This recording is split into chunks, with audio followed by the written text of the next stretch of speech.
Mummy snack time కదా, పానీపూరి చేస్తావా?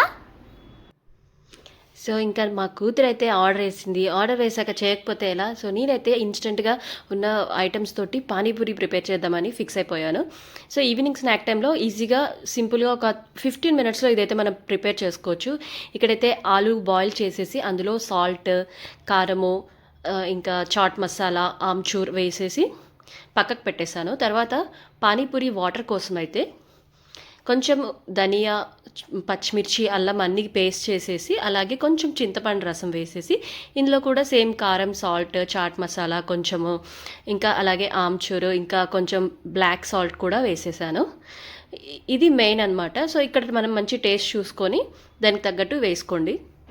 And ఫైనల్గా పానీపూరి మసాలా కూడా వేసేసుకుంటే సరిపోతుంది. ఇది కొంచెం ఎక్స్ట్రా వేసుకున్నాం అనుకో టేస్ట్ చాలా బాగుంటుంది. ఫైనల్గా మనకైతే రెడీ అయిపోయింది. ఇప్పుడు వచ్చేసి ఇన్స్టెంట్గా ఉన్న పానీపూరి వీటిని నేను ఆయిల్లో ఫ్రై చేసేసాను. మనకి బయట షాప్స్లో దొరుకుతాయి కదా, సో అవి తెచ్చేసుకొని అవి ఎప్పుడు ఇంట్లో ఉంటాయన్నమాట. సో వాటితో నేను ప్రిపేర్ చేసేసాను. అంతే సింపుల్గా 15 మినిట్స్లో మనకి ఐటమ్ అయితే రెడీ అయిపోయింది. ఇప్పుడు సర్వ్ చేసేస్తున్నాను. ఆనియన్స్తో సర్వ్ చేసుకోండి, చాలా బాగుంటుంది. ఇప్పుడు టేస్టింగ్ టైం అనమాట. నాకు ఎన్ని బాక్స్ ఇస్తుందో చూద్దాం. రిధి, తిన్నావు కదా, ఎలా ఉందో చెప్పు. సూపర్ ఉంది మమ్మీ. థ్యాంక్ యూ నానా.